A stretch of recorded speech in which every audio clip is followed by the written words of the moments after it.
Welcome back, everyone. You can watch a local production of a Christmas musical starting next week at the Rose Wagner Performing Arts Center. Star of Wonder weaves several Christmas songs into a story that's based off of a real-life historical event. Joining me now is the creator and director of the production, James Conley. So welcome to the show. Thanks. You're really excited about the production. It's in its fourth year, Yeah, is that this will be our fourth Christmas, yeah. Tell us about the production. Well, I've been writing it for over 10 years. It just takes a long time to write a musical if you figure out how to get it done. It's difficult, but it's worth it if you can get it to a point where people actually want to see it. So we've been developing it. We went through a BYU Playwrights program. We did a workshop through UVU, and then 3 Christmases ago, we were able to premiere at the Rose Wagner, and now we get to be back at Rose Wagner for our 4th year. I just mentioned the premise of the performance is about this historical event. Describe it for folks at home. Well, the whole story centers around this soldier coming home to England after World War I. He's got a Christmas story to tell, but when he comes home, he's coming home to a Christmas festival. And at the festival, they tell the stories of some of your favorite carols like King Wenceslas, Jeanette Isabella, the Wise Men, the Innkeeper.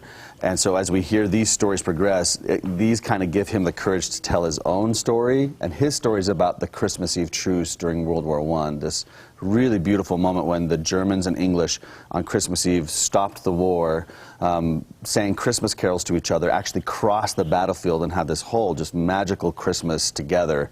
And so our soldier got to see that, and he got to see the kind of the genesis of that happen with the other soldiers around him.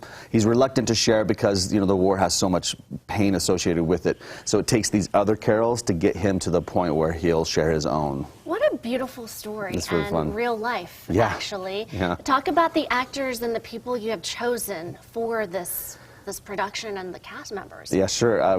I did music at BYU and around Utah, and then after BYU I moved to New York and was in a Broadway tour of a show myself for a couple years, then came home, started recording, did a lot of stuff with Kurt Bester and the Utah Symphony and his Christmas stuff.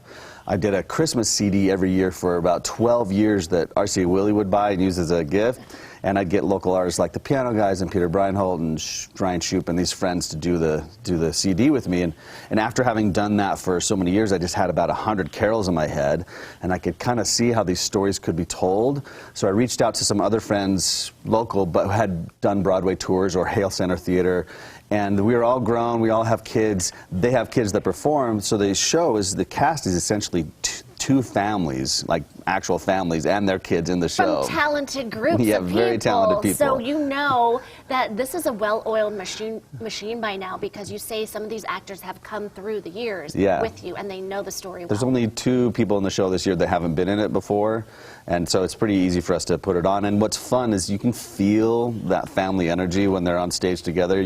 They interact so easily, so breezily, that it just feels like, they're having a lot of fun on stage. And the actors have told me, hey, we really want to keep doing this because it's an excuse to go and sing Christmas carols with our kids for an audience. And to be in that Christmas spirit. Yeah. Let's tell everyone how we can get tickets, where we can see it, and you start when? A week from tonight at the Rose Wagner Theater. We'll do 6 shows in 3 days, so we'll do a 5 p.m. and an 8 p.m. show Wednesday, Thursday, and Friday next week. You can get tickets, and you can actually stream the soundtrack at starofwonder.com. We did a Kickstarter to fund the soundtrack this summer and got it all funded, and so it's a great way to get to know the show before you see it. So starofwonder.com is the best place to go. Where to get the tickets? Don't wait. Get them now. Thank you, James, so much. Thank and congratulations on the production. Thanks.